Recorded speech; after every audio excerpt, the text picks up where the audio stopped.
전이암에서 완치 사례자가 있다. 누구나 할 수 있다. 위험하지 않다. 심지어 어차피 건강에도 좋다.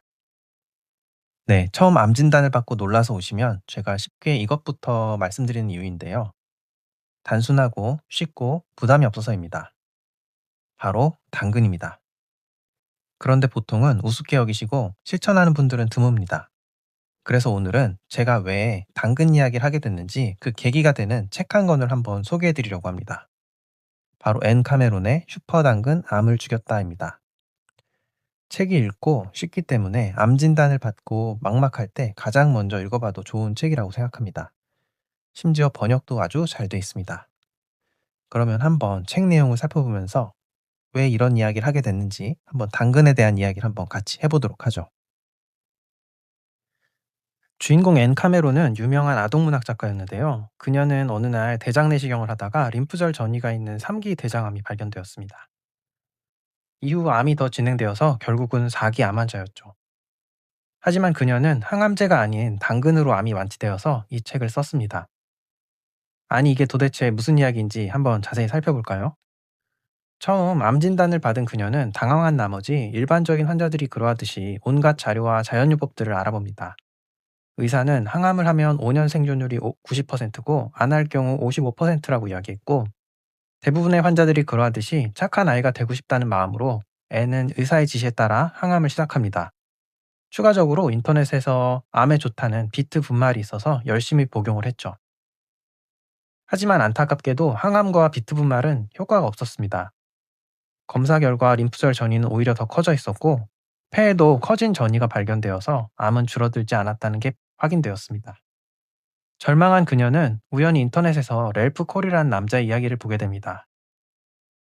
그 남자는 자신의 편평상피암을 8주 만에 치료했다고 소개했습니다. 그는 당근즙으로 자신의 암을 치료했다고 소개했는데, 구체적으로는 처음에 3파운드의 당근즙을 먹으며 항암을 했는데 효과가 없었고, 이후 그는 항암 치료를 받지 않고 당근즙만 5파운드로 늘렸다고 했습니다. 그러자 8주가 지나기 전에 폐와 목에 있던 종양이 모두 사라졌죠. 그리고는 당근 주스를 중단해도 새로운 종양이 나타나지 않았다고 말했습니다. 렐프 콜이 블로그에 이야기를 쓴 게 무려 완치된 지 7년 차였으니까 상당히 오랜 기간 완치된 상태로 유지되고 있는 거였죠. 심지어 특별한 당근을 이용한 것도 아닙니다. 그냥 슈퍼마켓에서 파는 평범한 당근으로 즙을 만들어 먹었다고 합니다. 매력적인 이야기였죠. 그래서 이 이야기를 보고 앤 카메론도 당근즙을 한번 먹어보기로 합니다. 그녀도 유기농이 아닌 일반 당근을 샀습니다. 그 대신 좀 신선한 것으로요. 렐프 콜은 당근 단독으로 즙을 내서 먹었지만 앤 카메론은 신선한 사과, 생강, 파슬리잎, 샐러리 줄기, 때로는 멜론이나 과일로 당근의 맛을 더했습니다. 렐프 콜은 일주일에 하루 정도는 착즙을 건너뛰었는데, 앤 카메론은 여행을 갔던 5일을 제외하고는 8개월 동안 한 번도 당근즙을 빼먹지 않았습니다. 그리고 여기서 또 재밌는 건 그녀의 식사인데요. 특별한 식이요법을 하지 않았습니다. 다만 탄산음료나 감자튀김 같은 정크푸드는 먹지 않았고, 일반적인 식사는 채식이든 육식이든 가리지 않고 다 먹었습니다. 심지어 첫 7주 동안은 매일 아이스크림을 하나씩 먹다고 쓰여 있습니다. 영양제는 비타민 B 컴플렉스와 유산균 2알, 가끔 B12를 먹었다고 하고요. 그렇게 당근 주스를 먹는 내내 몸이 점점 좋아져서 피부에 빛이 나고 여드름이 사라지고, 인생에서 처음 손톱이 튼튼해졌고 머리털도 잘 자라고 감기에 전혀 걸리지 않고 근육통도 사라졌다고 합니다. 그녀는 항암이나 방사선 치료도 받지 않았고, 인생에서 유일한 변화는 당근즙을 하루에 5잔 마셨다는 거 하나뿐이었습니다. 하지만 7주가 지나고 검사에서 암이 진행되지 않고 멈춰 있었고, 그 다음 9주가 지나고 다시 찍어본 CT에서는 암이 완전히 사라졌습니다. 놀랍게도 빠른 시간 안에 암이 정말로 사라진 것이죠. 그녀는 그렇게 완치 판정을 받고 완치된 상태로 지금까지도 잘 지내고 계시답니다. 80이 넘은 나이이니까 인터넷에 사실 소식을 찾기가 쉽지 않았는데, 2025년 4월에 최근에 스탠포드로 이사 간 것 같은데 스탠포드에서 풍경 사진을 찍어서 인스타그램에 올리셨더라고요. 그녀가 암 진단을 받은 것이 2012년이니까 현재 14년째 건강하게 잘 생활하고 계시다고 확인할 수 있었습니다. 다만 어떤 분들이 좀 오해하시는 게, 그분이랑 이름 하나가 철자 하나가 차이 나는 또 동명이인의 작가가 있어요. 근데 이분도 2022년에 사망하신 분이 계신데, 이분 때문에 앤 카메론이 죽었다는 이야기들이 있는데 그것은 사실이 아니고, 우리의 슈퍼당근 저자는 여전히 건강히 잘 살고 계십니다. 렐프 콜의 경우도 2020년까지는 블로그 글이 확인이 돼서 건강하게 잘 지냈다는 걸 확인할 수 있는데, 나이가 아무래도 엔카메론보다 더 많다 보니까 최근에는 인터넷을 통해서 활동을 확인하기는 어렵습니다. 그래도 어쨌든 2005 년에 4기암 진단을 받았던 사람인데 2020 년까지 블로그 글이 있다는 거는 15년 동안 건강하게 잘 지냈다는 걸 확인할 수 있는 부분입니다. 이외에도 엔카메론의 책과 렐프콜 사이트에는 당근즙에 도움을 받은 다양한 환자들의 이야기가 사실 있습니다. 그리고 이처럼 생즙을 이용한 암 치료는 사실 역사가 깊고요. 시작은 1900년대 중반 거스요법부터 아마 시작되었던 걸로 저는 생각합니다. 일찍이 당근즙을 포함한 생증요법으로 방광암을 고쳤던 제이 코티치라는 사람도 있었고, 이 사람은 그래서 자기가 주석이까지 개발을 합니다. 또 99세까지 활발하게 활동했던 노먼 워커도 주석이 창시자로 유명하죠. 이 사람도 당근즙으로 자신의 신경쇠약을 치유한 것으로 유명합니다. 노먼 워커 책을 보면은 당근즙에 대해서 굉장히 극찬을 많이 하는데, 특히 이제 현미경으로 관찰하면은 혈액하고 거의 같다고 유사했다는 게 적혀 있는 부분이 좀 인상 깊었습니다. 어쨌든 이렇게 '다른 사례자가 있다.'라는 거를 확인할 수 있고, 그래서 '한번 따라해 보면 어떨까?' 하고 '따라해 보면 위험하지 않을까?'를 인제 체크를 해야 되는데, 한번 안전한지를 한번 확인해 보도록 하겠습니다. 일단 당근즙 단독으로는 심각한 부작용 사례는 인류 역사상 한 건도 없었습니다. 다만 바질 브라운이라는 사람이 있었는데, 이 사람은 당근즙과 초고용량 비타민 A를 매일 먹다가 사망했습니다.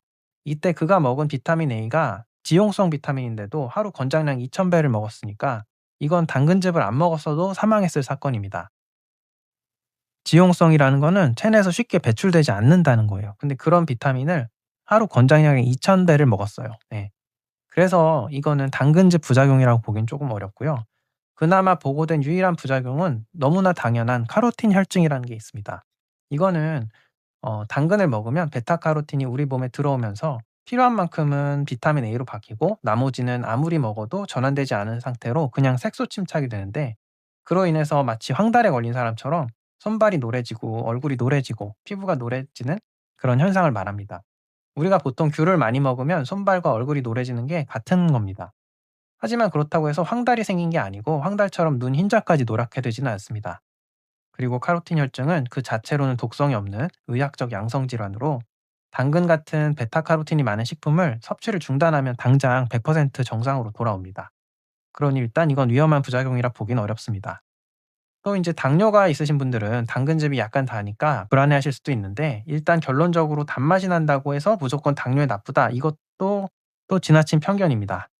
실제 과일들이 대표적으로 이런 편견에 휩싸여 있는데, 보시다시피 과일들이 생각보다 GI 지수, 즉 당부화 지수가 별로 안 높습니다. 현미밥 GI 지수가 55인데 그보다 대부분 훨씬 낮고, 게다가 식이섬유도 많고 무엇보다 수분이 많아서 식후에 바로 먹는다거나 하지 않는다면 의외로 공복에 과일을 먹는 것이 크게 혈당에 문제가 안 될 수도 있습니다.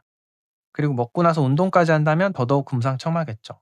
아무튼 이렇게 단맛에 비해서는 생각보다 위험하지 않은 게 채소 과일들인데, 당근즙도 마찬가지입니다. 당근즙 한 잔 200ml 정도를 마셨을 때 당부화 지수인 GI 지수는 45 정도로, 사과 반 개나 200ml 우유 한 잔 정도로 별로 높지 않고요.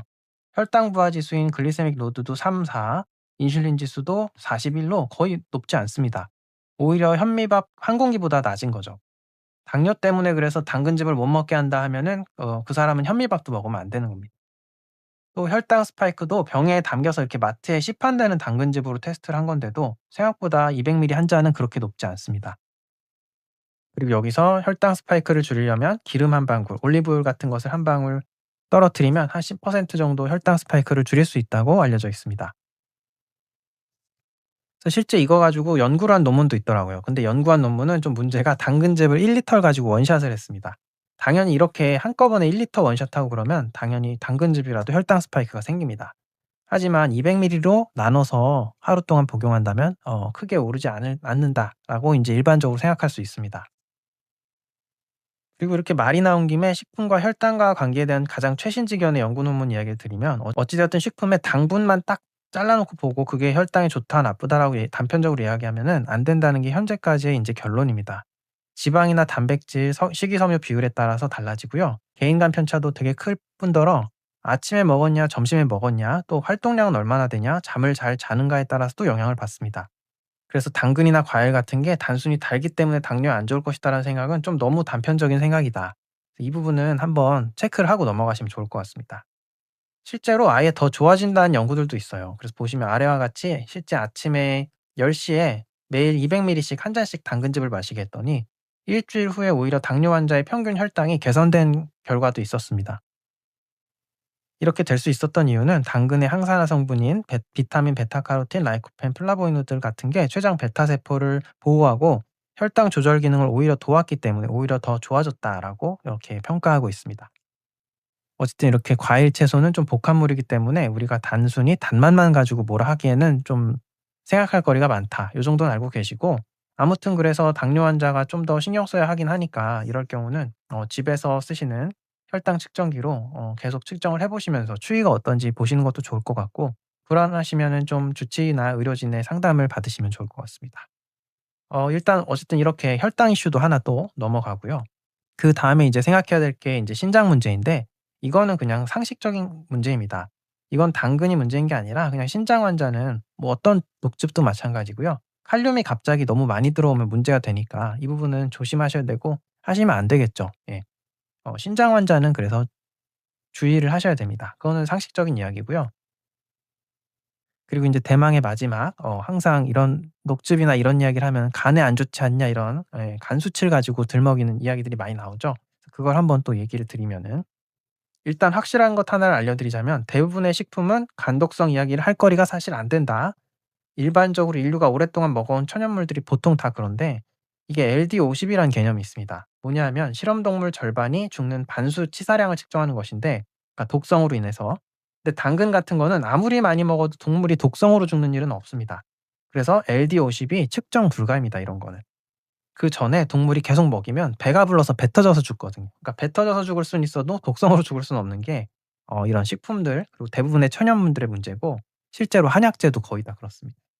하지만 이게 의약품하고는 달라요. 의약품은 LD50이 대부분 있습니다. 아스피린, 타이레놀 같이 유명한 약들은 20알에서 30알 정도가 LD50입니다. 그래서 앞서 말씀드린 바질 브라운 같은 사람도 비타민 A를 LD50의 한 15% 수준으로 매일 먹었던 거거든요. 첫날 죽지는 않았지만 이게 한 며칠 동안 15% 수준으로 거의 치사량으로 계속 먹었기 때문에 한 며칠 지나서 죽은 겁니다. 네, 그래서 이렇게 좀 의약품하고 항상 천연물은 문제를 좀 다르게 봐야 되는데, 일반적으로 의료인들이 인제 천연물에 익숙하지 않은 의료인들은 이거를 너무 의약품처럼 생각할 때가 많아서 무조건 녹즙도 되게 농축되어 있는 거기 때문에 '간독성이 있을 것이다.' 이렇게 생각하는 게 있는데, 이거는 사실 어떤 재료가 뭐냐에 따라 다르고요. 당근즙 같은 경우는 사실은 쉽지 않다. '당근즙으로 독성으로 사람을 해하기는 쉽지 않다.'라는 게 이제 어느 정도 사실이라고 할 수 있습니다. 다만 조심해야 되는 게, 이런 천연물이 아무리 안전해도 의약품하고 같이 있을 땐 상호작용을 할 수 있습니다. 그래서 우리가 보통 어떤 약을 먹을 때 자몽을 같이 못 먹게 하는 게, 자몽이 독성이 있어서가 아니라 자몽을 의약품을 같이 먹으면 의약품의 독성을 우리 간에서 해독하는 거를 자몽이 방해를 할 수가 있기 때문에, 그로 인해서 의약품의 독성이 되게 심해지니까, 그로 인해서 문제가 생길 수 있기 때문에 자몽을 같이 못 먹게 하는 거거든요. 그래서 이렇게 의약품하고 같이 먹을 때는 상호작용을 고려하셔야 됩니다. 그래서 평소에 의약품을 많이 드시는 상황이라면 당근 주스를 절대 한꺼번에 같이 드시는 건 하셔서는 안 되고요. 의료진 지도도 필요할 겁니다. 그리고 어떤 식품이든 천연물은 그 자체로는 이렇게 사실 독성이 심하지 않은데, 곰팡이가 피면 곰팡이 독소는 굉장히 심각한 간독성이 있기 때문에 항상 신선해야 되고, 신선도 문제로 간독성이 생길 수 있다라는 것도 항상 생각하셔야 됩니다. 어찌 되었든 이렇게 당근즙 자체는 되게 오랜 세월 동안 많은 사람들이 유행하면서 먹어왔는데, 크게 뭐 독성이 있거나 그런 보고가 있었던 건 아니고요. 하루 1.5 리터 정도의 당근즙으로 문제를 일으키긴 사실 쉽지 않다라는 게 일단은 상식입니다. 다만 의약품과 병용할 때 조심해야 된다. 그 정도 인제 생각해야 될 것 같고요. 불안하다면 그래도 1-2 주에 한 번씩 혈액 검사를 하거나 어떤 의료진 지도를 받으면 당연히 훨씬 더 좋을 겁니다. 아무튼 이렇게 전반적으로 뭐 별로 엄청나게 위험하진 않다, 그 정도는 확인할 수 있고요. 그냥 일반적이지 않으니까 이상한 행동이라고 생각하고, 이상한 행동은 위험한 행동으로 연결되니까 사람들이 그래서 '위험하다.'라고 일단 걱정을 하긴 하지만, 그게 어디까지나 문화적인 시선일 수도 있다라는 거는 사실 생각을 해 봐야 될 것 같습니다. 그러면 인제 '과연 효과가 있겠냐.'를 또 생각해야 되는데, 말씀드린 대로 사례자가 일단은 좀 있습니다. 그냥 당근즙으로 이렇게 암이 완치된 사례자들이 좀 있습니다. 이게 일반적으로 세상에 이렇게 도움이 된다는 것들은 되게 많거든요. 저는 이런 걸 보고 항상 잡상인 박람회라 그러는데, 근데 그런 것들 중에서 진짜 그걸 해서 나은 사람이 있느냐 아니면 일시적으로 나은 게 아니라 이렇게 아주 오랫동안 잘 지내는 사람이 있느냐 하면 없는 게 사실 태반입니다. 근데 특이하게 당근즙은 나은 사람들이 있고 오랫동안 잘 살고 있는 사람들이 좀 있습니다. 그리고 심지어 가장 오래되고 널리 알려진 암 치유 프로토콜 중에 거스요법이라는 자연요법이 있잖아요. 거기에서도 당근즙을 하루 1리터 전으로 복용하게 합니다. 어찌 되었든 엔카메론이 나은 게 당근즙 때문인지 아닌진 모르나 비슷한 사례들이 좀 있다는 것은 사실이고, 늘 나오는 이야기지만 과학적 검증은 어차피 영원히 이루어지지 않을 것이기 때문에 어느 정도는 각자가 판단해야 합니다. 왜 과학적 검증이 안 되는 것인지에 대해서는 제가 제 책에 자세히 적어 놓았으니, 이런 의료의 맥락이 궁금하신 분들은 '왜 의학이 발전해도 우리는 계속 아플까?'라는 제 책을 한번 꼭 읽어 보시면 좋겠습니다. 아무튼 그러니 일단 사례자들이 있는 것을 힌트로 가지고 그럼 과연 기전적으로도 가능성이 있는 이야기인지를 한번 생각해 보자는 겁니다. 다음은 당근의 주요 항암 성분들입니다. 일단 카로티노이드로 베타카로틴, 알파카로틴이 있고요. 그다음 폴리아세틸린 화합물로 팔카리놀, 팔카리디올이라는 주요 항암 물질이 있습니다. 비타민은 당연히 많죠. 비타민 C, K1도 있어요. 그리고 플라보노이드로 퀘르세틴, 캠페롤, 루테올린 같은 항암 물질이 또 있네요. 미네랄 당연히 많고요. 항산화제로 카페인산이라는 게 있는데 이것도 사실 또 항암적인 역할을 합니다. 당연히 성분이 이렇고 천연물이니 항암과 관련된 연구가 그동안 이미 있었고요. 그런 경로도 어느 정도는 좀 밝혀져 있습니다. 그런 거를 일단 대략적으로 한번 살펴보자면, 일단 최근에 가장 주목받는 성분은 팔카리놀, 팔카리디올이라는 성분으로, 이게 아스피린하고 비슷하게 염증 경로를 억제하는 역할을 해서 암에도 도움이 될 수 있다 그러고, 실제로 실험을 했을 때 우리가 베타카로틴은 암세포를 실제 죽게 하진 않는데 팔카리놀이나 팔카리디올은 이렇게 실험실 조건에서 암세포를 자살을 유도하는 게 이제 확인이 되었습니다. 그래서 주요 항암 성분으로 이 팔카리놀, 팔카리디올을 이제 당근에서 꼽게 되었고요. 그다음으로 이제 베타카로틴이 커넥신이라고 하는 단백질 발현을 촉진해서 끊어진 이 암세포와 정상세포의 통신을 회복시키면서 이런 성장 정지 신호를 받을 수 있도록, 그래서 암세포의 무한 증식을 멈추도록 할 수 있는 그런 역할을 합니다. 그리고 비타민 A는 이런 미성숙한 암세포의 분화를 유도하고, 분화를 유도한다는 건 다시 정상세포로 변할 수 있게 만든다는 거예요. 역분화된 걸 분화시킨다. 그리고 비타민 C는 좋은 거 다들 아시고, 페리세틴, 캠페롤 같은 거는 혈관신생 억제를 하기도 하고 이런 암세포의 증식 신호를 억제해서 암세포의 성장을 막기도 합니다. 그리고 루테올린은 상피 간엽 전환이라고 해서 암세포가 전이되는 과정에서의 어떤 그런 기전을 또 막는 역할도 한다고 합니다. 네, 그래서 이렇게 언뜻 봐도 암세포의 독성, 전이 억제, 혈관 신생 억제라는 광범위한 항암 메커니즘이 존재한다라는 거는 알 수 있고, 이건 사실 웬만한 천연물은 다 이렇고요. 그리고 이게 다가 아니라 안 알려진 미확인된 일들도 사실 되게 많죠. 아무튼 기전적으로는 암에 도움이 될 가능성은 있다라는 건 확인이 되고, 다만 제대로 된 검증이 영원히 안 될 것이기 때문에 그게 문제긴 하죠. 이거는 사실 어디까지나 의료와 과학의 어떤 사회 구조적인 문제 때문입니다. 아무튼 그러니까 뭐 한번 가능성을 믿고 한번 먹어 보겠다 하면은 어떻게 먹어야 되냐를 인제 생각해야 되는데, 여기에 대해서 책에서 강조하는 것은 하루 5 파운드, 즉 2.2 킬로 이상의 당근을 즙으로 만들어 먹어야 한다고 합니다. 즙을 내면 한 5컵 정도 나오고요. 하루 동안 나눠서 마시라는 겁니다. 렐프 콜도 처음에 3 파운드로 먹을 땐 효과가 없었고 5 파운드로 올리고 나서 효과를 봤으니 어찌 되었든 5 파운드 이상은 먹어야 한다고 이야기를 하고 있습니다. 그렇게 한두 달 복용해 보고 전혀 효과가 없으면 당근즙만으로는 뭔가 해결이 안 될 수도 있으니까 이때는 다른 방법이 필요할 수도 있다라고 또 얘기합니다. 왜냐하면 대부분의 당근즙 사례자들을 보면은 보통 4 개월 안에 효과를 보는 경향이 있다고 하네요. 네, 여기서부터 지금 말씀드린 이런 것들은 다 의학적인 이야기가 아니라 그냥 책에 나오는 이야기입니다. 그리고 당근은 반드시 신선해야 하고, 머리에 파란 잎이 달려 있다면 윗부분을 잘라냅니다. 껍질은 벗겨내지 말고 깨끗하게 세척하고요. 껍질에 유효 성분이 가장 많으니까 요거를 항상 체크하세요. 요거는 맞는 말입니다. 그리고 또한 여기서 제가 한 가지를 첨언을 드리자면은, 미국 환경 워킹 그룹이라는 데서 발표하는 Dirty Dozen과 Clean 15이라는 목록이 있습니다. 한마디로 농약이나 오염도가 심한 농산물 12개랑 안전한 깨끗한 15개를 알려주는 건데, 여기서 이제 깨끗한 15개 중에 당근이 포함되어 있습니다. 예, 그래서 당근은 실제로 비교적 오염도가 덜하고 꼭 유기농을 구입하지 않아도 되는 그런 농산물에 속합니다. 그래도 물론 껍질째 먹는다면 세척을 깨끗이 해야 하고요. 예전에 이거에 이제 세척법에 관해서는 영상을 한번 올려드린 적이 있는데, 중요한 건 5분 동안 미지근한 물에 담궈 놓는 거죠. 그래서 이렇게 농약이 용출되게 하고 그다음에 물리적으로 빡빡 닦은 다음에 세척도 흐르는 물에 깨끗이 하시면은 잘 세척이 되겠습니다. 아무튼 이렇게 잘 세척을 해서 껍질째 당근즙을 만드는 겁니다. 그리고 당연히 가급적 그래도 유기농을 고르시면은 유기농 자연농을 고르시면 당연히 영양적인 면이나 오염도 면에서 훨씬 더 좋겠죠. 그리고 줄기 둘레가 갈색으로 보이거나 줄기 밑부분이 녹색을 띠는 당근은 가급적 사지 말라고 합니다. 갈색은 노화와 산화의 증거이고 녹색은 당근이 깊이 심어지지 않아서 햇빛 화상을 입은 거라고 합니다. 네, 이 부분 주의하시고요. 그리고 이렇게 당근을 미리 세척을 해 놔서 준비를 해 놓은 다음에 착즙은 보통 아침에 하는 겁니다. 그래서 5잔 분량, 하루 동안 마실 분량을 착즙을 하는데 한 잔은 아침에 바로 마시고 나머지 4 잔은 유리병이나 어떤 소분할 수 있는 곳에다가 공기가 들어가지 않게 가득 채워 가지고 뚜껑을 닫으면 공기가 잘 안 들어가잖아요. 그럼 이렇게 산패를 방지한 상태로 냉장 보관해 놓고 이렇게 틈틈이 꺼내서 마시면 됩니다. 이렇게 하루치를 만든 당근즙은 그날 반드시 다 마셔야 되고 요거를 산패되지 않게 오랫동안 보관하시면 안 됩니다. 렐프콜은 당근즙 단독으로 먹었고 앤카메론은 맛을 내기 위해 이것저것 섞어 마셨다고 말씀드렸습니다. 그리고 체중이 70kg가 넘는 사람은 매일 5잔보다 좀 더 마시라고 합니다. 그리고 여기서 매일 당근즙을 만들기 힘든 분들을 위해서 팁을 하나 드리자면은 어떤 유리병이나 소분할 수 있는 용기에다가 한 잔 분량으로 한꺼번에 당근즙을 대량으로 만들어서 소분을 한 다음에요. 냉동해서 얼리는 방법이 있습니다. 냉동 보관을 하면은 부피가 한 10% 정도 커지니까 터지지 않게 여유 공간을 약간 확보해서 얼리셔야 되고요. 아무튼 이렇게 냉동 보관을 하고 이러면 한 달이든 2달이든 보관을 할 수 있는데 먹을 때만 먹기 전날 미리 꺼내 놔서 냉장고에 옮겨 놓고 천천히 해동을 시키면 괜찮다. 그럼 위험하지 않다 하는 것이고요.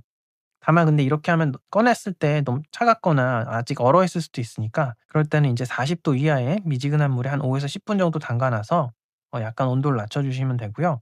아니면 잠시 실온에 1 시간 정도 두시면 됩니다. 다만 너무 뜨거운 물에 담그시거나 이러면 안 되고 그리고 너무 오랫동안 방치하셔도 산패가 되니까 조심하셔야 됩니다. 또 이제 추가로 힌트를 드리자면은 당근즙에 레몬즙을 섞거나 비타민 C 가루를 좀 넣으면 산패가 좀 더 안 일어날 수 있고요. 그다음 당근즙을 마실 때 엑스트라 버진 올리브 오일 한 스푼을 추가해 주시면 혈당 상승을 억제하고 베타카로틴 흡수율을 좋게 한다. 네, 그 부분도 활용하시면 좋을 것 같습니다. 녹즙기의 경우는 그냥 무엇이든 여러분이 꾸준히 할 수 있는 게 제일 좋은 녹즙기고요. 뭐 특별히 아주 좋은 녹즙기를 사실 살 필요는 없습니다. 그리고 실제로 당근과 같이 수분이 많은 재료의 녹즙에서는 쌍기어나 어떤 방식이냐에 따라서 추출률이 크게 차이가 안 나니까 너무 신경은 안 써도 되고 저의 경우는 개인적으로 휴롬 H400 제품을 사용하고 있는데 너무 만족스러워서 사실 많은 분들께 이거를 추천을 드립니다. 더 최신형으로 410이나 420 모델도 있는데 얘네가 용량이 쪼끔 더 작아요. 그래서 400이 용량도 더 크기 때문에 이렇게 환자분들이 대량으로 드시기에는 더 좋다고 생각합니다. 일단 이게 세척이 너무 간편해서 저는 이 모델을 굉장히 추천하고 네, 그리고 이게 사실 해외에선 더 비싸게 팔리는데 한국인이기 때문에 한국 국산의 제품을 좀 더 저렴하게 살 수 있는 장점도 있습니다.